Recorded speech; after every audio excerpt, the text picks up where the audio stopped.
congratulates SpaceX and NASA for rescuing stranded astronauts. The DOGE leader also said his thank yous to the President Donald Trump, who tapped Musk's space tech company for the job.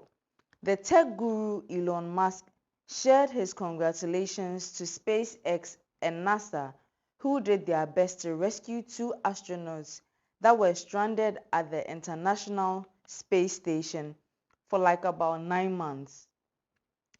Musk expresses his gratitude by saying,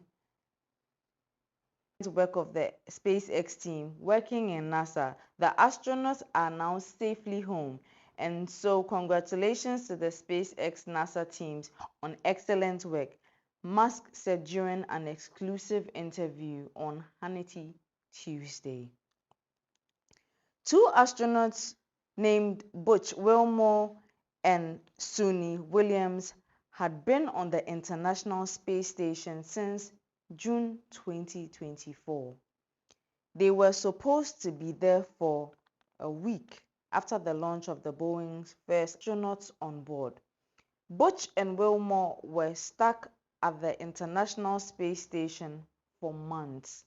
Wilmore and Williams' return has since become a political issue, with Musk saying that the former President Joe Biden abandoned the astronauts in space for political reasons.